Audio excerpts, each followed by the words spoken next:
फकीर था, मस्त मौला फकीर था, सूफी संत था। रास्ते में से निकल रहा था, बैसाखी उसके साथ थी, खुदा को बड़ा धन्यवाद दे रहा था। एक आदमी मिल गया, उसने कहा कि फकीर जी बड़े आनंदित दिख रहे हो, क्या बात है? बोले खुदा का बड़ा रहम है मेरे ऊपर, बड़ी कृपा है खुदा की मेरे ऊपर। अरे बोले काहे की कृपा है, पागल हो गया है? उसने कहा क्यों? अरे भगवान की बड़ी कृपा मेरे ऊपर बरस रही, आनंदित हूं मैं। अरे उसने कहा पागल देख, तू इतनी खुदा की रहम मानता है और उस परमात्मा ने तुझे एक पैर नहीं दिया है, तू बैसाखी के सहारे चलता है। पागल हमको देख, हम ईश्वर को नहीं मानते, दोनों पैर हमारे पास हैं, और तू खुदा की इबादत करता है और तेरे पास एक पैर नहीं है। जाके खुदा से बोल कि तेरी इतनी इबादत करता हूं और तूने एक पैर नहीं दिया है। कहते हैं कि शेख सादी ने बैसाखियां फेंकी और एक पैर से नाचने लगा, आकाश में देखकर बड़ा, अरे बड़ा रहम है तेरा, बड़ी कृपा है तेरी। उस आदमी ने कहा ये पागल आदमी है, एक पैर नहीं है और नाच रहा है। बोले देख पागल, मैं नहीं पागल तू है। उस फकीर ने, शेख सादी ने कहा मैं इसलिए आनंदित हूं क्योंकि दुनिया में ऐसे भी लोग हैं जिनके पास दोनों पैर नहीं होते हैं। ये खुदा का रहम है, उसने मुझे एक पैर प्रदान किया है, इसका मैं धन्यवाद देता हूं। भगवान को कभी शिकायत नहीं करता, कम से कम उसने मुझे एक पैर तो दिया है, मुझ में खड़े होने की ताकत तो उस परमात्मा ने मुझे। ध्यान सोच दो है, गिलास आधा भरा है, गिलास आधा खाली है, ध्यान रखिए, सोच का फर्क है। गिलास आधा भरा है, सकारात्मक सोच वाला होगा तो कहेगा गिलास आधा भरा है कि नवाब के पैरों की जूतियों में हीरे मोती जड़े हुए हैं और मुझे भगवान ने फटी जूतियां दी हैं। मैं गरीब हूं, 5 बार नमाज पढ़ता हूं, फटी जूती पहनता हूं, और ये नवाब जुम्मे के जुम्मे आता है, हीरे मोती की जूतियां पहनता है। ये नवाब बग्गी पे सवार होके आता है तो मैं गरीब रहता हूं, 5 बार नमाज। अरे खुदा कुछ तो रहम कर मुझ पर, जो तेरी नमाज पढ़ता। अब मेरा नहीं तो कम से कम अपना तो ध्यान रख कि 5 बार नमाज करने वाले के पास फटी जूतियां हैं और नवाब के पास हीरे मोती की जूतियां हैं। इतना सोच ही रहा था, क्या देखता है वो फकीर कि मस्जिद की सीढ़ियों पर एक आदमी चलते आ रहा है, हाथ के बल चढ़ते आ रहा है नमाज पढ़ने के लिए। उस आदमी ने देखा कि यार ये नमाज पढ़ने आ रहा है, उधर नवाब आ रहा है, इधर मैं बैठा हूं, मेरी फटी जूतियां इसके, और ये नवाब की हीरे मोती जड़ी जूतियां, और इसके पास तो दोनों पैर ही नहीं है। उस आदमी को लगा कि वाह रे खुदा तू बड़ा रहम करता है, क्योंकि ऐसे भी लोग हैं जिनके दोनों पैर नहीं, वो भी तेरे दर पे आते हैं। अरे कम से कम फटी जूती ही सही, तूने मुझे 2 पैर तो दिए हैं, मैं तुझे धन्यवाद प्रदान करता हूं, मैं तेरा आभार। 2 पैर तो दिए हैं, जूती नहीं मिली कोई बात नहीं, लेकिन इसके पास तो दोनों पैर भी। महिलाओं से मेरा निवेदन है, पड़ोसी का ऊंचा मकान मत देखो, उस पर दृष्टि मत डालो। ध्यान रखना, पड़ोसी का ऊंचा मकान देखोगी तो गर्दन में लचक आ जाएगी, ध्यान रखना, टेंशन हो जाएगा। मेरा मकान भी बड़ा होना चाहिए, एक ही चीज है सुखी होने के लिए, एक ही नियम। एक बात तुमको बता रहा हूं, जब महिलाओं के मन में ये बात आ जाए कि उसका मकान बड़ा और मेरा मकान छोटा, जब ऐसी सोच लाओगी तो तुम दुखी हो जाओगी। एक बात याद रखना, कभी अपने मकान को देखना और कभी फुटपाथ पर लेटे हुए व्यक्ति को देखना, तुम्हें लगेगा भगवान ने हमें बहुत कुछ प्रदान किया है, इससे ज्यादा हमें किसी और चीज की जरूरत नहीं। फुटपाथ पर जिंदगी गुजरती है, 4 दीवार एक छत भी नहीं है, ऐसे लोग इस धरती पर जीते हैं। अपने पास कम से कम एक मकान तो दिया है, धन्यवाद दो भगवान को। 24 घंटे शिकायतों से मत भरिए, धन्यवाद देने की कला सीखिए। मंदिर जाओगे, शिकायत को लेकर जाओगे तो दुखी होकर लौटोगे, और अहो भाग्य लेकर जाओगे तो आनंद का प्रसाद लेकर वापस आओगे। बहुत कुछ तो दिया है परमात्मा, 24 घंटे शिकायत, मेरे पास ये नहीं, मेरे पास वो नहीं, ऐसा नहीं किया, वैसा नहीं किया। जो है उसमें सुखी रहने का प्रयास करिए मेरे भाई। सेठ दुखी था, बहुत दुखी था बेचारा। एक बार उसे कोई व्यक्ति मिल गया, उसका मित्र मिल गया। उसके मित्र ने कहा कि सेठ जी ये क्या हाल बना रखा है, कुछ लेते क्यों नहीं? सेठ ने कहा यार बहुत दवाई ली, कोई फायदा ही नहीं होता है। अरे ये क्या हाल है, कल तक बड़ी शान थी, आज सिर लटकाए घूम रहे हो, सूख के काटा हो गए, कुछ ले लो। सेठ ने कहा सब ले लिया। बोले पागल बीमारी क्या है तुझे? बोले रिपोर्ट सब नॉर्मल है, तो ये हाल क्या है? ये बेचारा काम के बोझ का मारा, इसे पिलाओ हमदर्द का टॉनिक सिंकारा, बाहर एक ऐड आता था हमारे जमाने में टीवी पे, सिंकारा पीता था वो कांच फोड़ के प्रकट हो जाया करता था। मैंने कहा बाहर एक ढक्कन में कांच फोड़ दिया, पूरी बोतल पी ले तो दुनिया हिला के रख देगा। विचार गए, सेठ से कहा कुछ ले लो सेठ।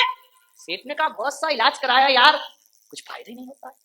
उस आदमी ने सलाह दी, मैं तेरा दोस्त हूं सेठ, मुझसे तेरी ये हालत देखी नहीं जाती, एक काम कर, अपने नगर में एक संत पधारे हैं, बड़े पहुंचे हुए हैं, जाओ उनसे इलाज करा ले। अरे सेठ ने कहा पागल हो गए, तेरा दिमाग खराब है, ये साधु संत भी इलाज करेंगे तो बारामती के सारे अस्पताल बंद हो जाएंगे, मेडिकलों में ताला लग जाए, ये साधु बाबा क्या करेंगे। बोले चला जा सेठ मेरा। अरे बोले मैं नहीं जाता, मेरा कोई विश्वास नहीं है साधु संतों पर। बोले विश्वास हो या ना हो, एक बार उनके पास तो। सेठ ने कहा यार ये महाराज लोग क्या कर देंगे। बोले यार चला जा, ध्यान रखना संत आपको कुछ दे या ना दे, ध्यान रखिए, संतों के पास जाने से आपको कोई लाभ ना हो तो कोई बात नहीं, लेकिन ये विश्वास दिलाता हूं आपको कोई हानि भी होने वाली नहीं है। संत आपको कुछ देगा नहीं तो संत आपसे कुछ लेने वाला भी। ऐसा करो सेठ चले जाओ, नुकसान क्या है, फायदा हो या ना हो, साधुओं के पास जाने में नुकसान कौन सा है, जाके अपनी व्यथा बताना। बोले यार तू कहता है तो मरता क्या नहीं करता, चला जाता हूं। चला गया वो संत के पास, सुबह सुबह उठ करके दूर गांव के बाहर झोपड़ी बनी थी, क्या देखता है झोपड़ी के बाहर एक 5 साल की बालिका आंगन में झाड़ू लगा रही है। सेठ पहुंचा, सेठ ने कहा बेटे अम्मा कहाँ है।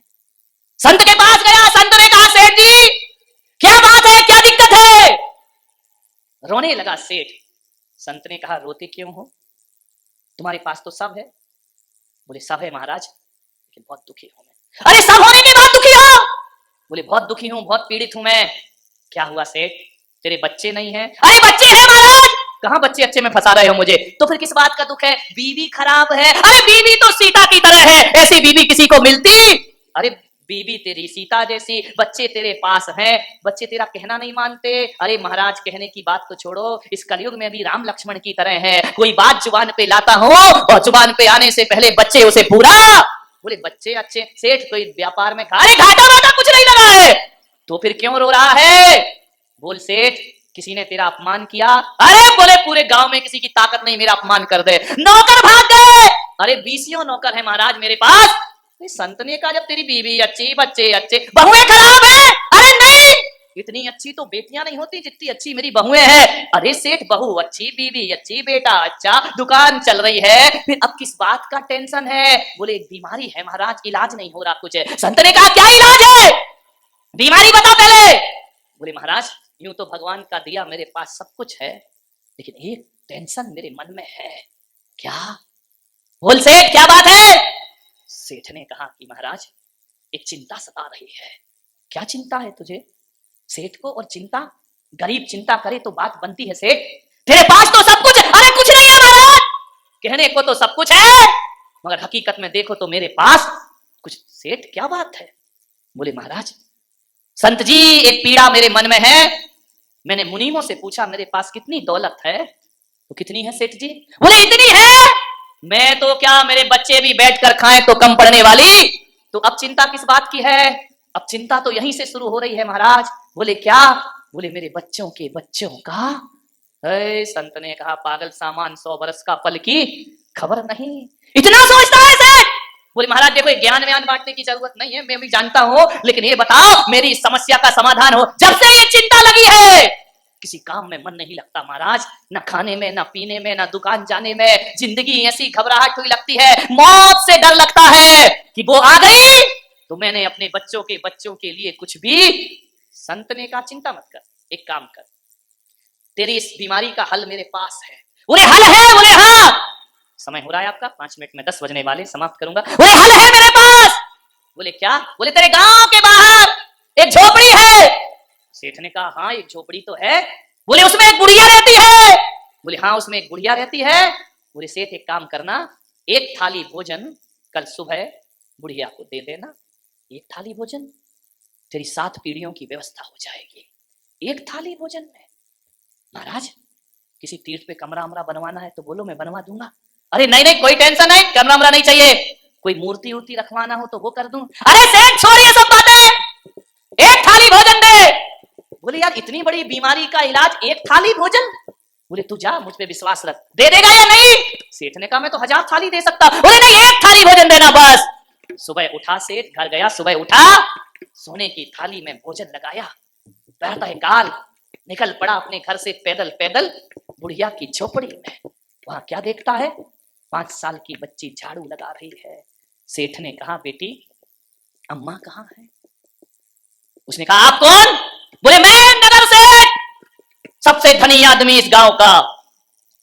बैठो, बैठने का समय नहीं बेटा, दुकान खोलना है। बच्ची ने देखा यार 80 साल का दुकान नहीं छूट रही इससे। बच्ची ने कहा एक काम करो सेठ जी, थोड़ा इंतजार करो। बोले अरे बेटा मेरे घर में अच्छे अच्छे इंतजार करते हैं और तू कह रही इंतजार करो? बोले सेठ जी जाना है तो जाओ। अरे सेठ को बड़ा धक्का लगा, एक 5 साल की बच्ची कह रही जाना है तो जाओ। बोले अम्मा को बुला। बोले मेरी अम्मा भगवान का भजन कर रही है, कीर्तन कर रही है। अरे बोले जाओ अम्मा से बोलो कि नगर सेठ आए हैं। बोले मेरी अम्मा ने कहा है कि ध्यान रखना जब मैं भजन करूं तो रामनाथ कोविंद भी आ जाए है तो मुझे उठाना मत, ध्यान रखना। मुझे कोई देश में मोदी भी आ जाए तो भी मत उठाना, जब तक मेरा भजन पूरा ना हो जाए। करने दो लोगों को इंतजार। सेठ को लगा कि यार ऐसा कैसा भजन कर रही है भगवान का। सेठ ने कहा भाई महाराज ने कहा थोड़ा इंतजार करूं। 1 घंटे हो गए, 2 घंटे हो गए, सेठ पसीना पसीना हो गया। सेठ ने कहा बेटा अब तो बुला दे, कितनी देर पूजा करेगी तेरी अम्मा? बोले सेठ जी मेरी अम्मा घड़ी देख के पूजा नहीं करती है, जब तक मन लगेगी करती रहेगी। अरे बोले 1 घंटे 2 घंटे। अरे सेठ जी इंतजार करो, मेरी अम्मा का यदि पूजा में मन लग गया तो पूरा दिन भी लग जाए तो उसे कोई परवाह नहीं हुआ, पूरे दिन पूजा करेगी। बोले हाँ। अरे बुढ़िया मेरा सत्यानाश करने पे तुली है? वहां तो पूजा चल रही, वहां दुकान का क्या होगा? तो बालिका ने कहा सेठ जी इंतजार करो, देखो 12 बज गए। सेठ ने कहा बेटा कुछ अप्रोच लगाओ, अम्मा को बुलाओ।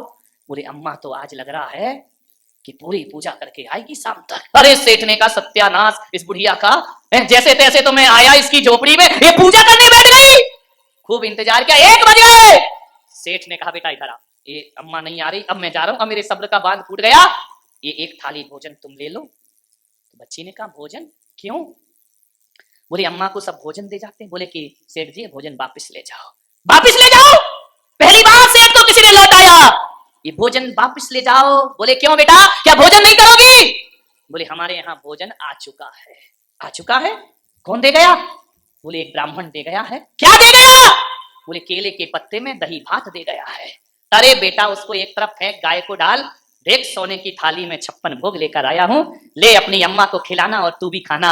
उस बच्ची ने कहा मेरी अम्मा ने कहा है, मेरी अम्मा ने सिखाया है कि बेटा अपने यहाँ भोजन आ जाए तो फिर अपन दोबारा भोजन नहीं लिया करते हैं। सेठ जी आप लेट हो गए, ये भोजन हम स्वीकार नहीं करेंगे, वापिस ले जाइए ये भोजन।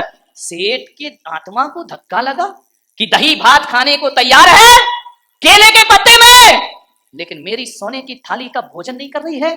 बालिका ने कहा ले जाओ सेठ जी, ले जाओ, वापिस ले जाओ, हमें नहीं चाहिए भोजन। बोले बेटा एक काम कर, रख ले, कल खा लेना।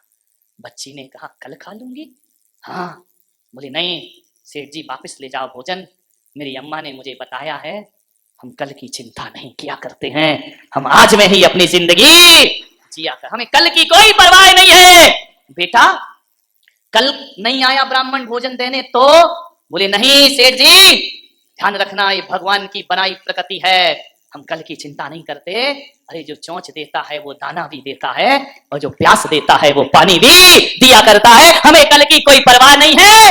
माँ की गोद में आते ही बच्चा माँ के आंचल में दूध की व्यवस्था खुद करके लाता है, उसे करने की कोई जरूरत नहीं पड़ा, हम कल की चिंता नहीं करते। सेठ के दिमाग में बिजली को भी, उसने कहा ये 5 साल की बच्ची कह रही है कि हम कल की चिंता नहीं करते और मैं 80 साल का कह रहा हूं, मेरे बच्चों के बच्चों का क्या होगा? हाथ से थाली छूट गई सेठ की। उसने कहा मैं कैसा पागल जो बच्चों की परवाह कर रहा हूं, और दही भात लेके बच्ची कह रही है कि हम कल की चिंता नहीं करते।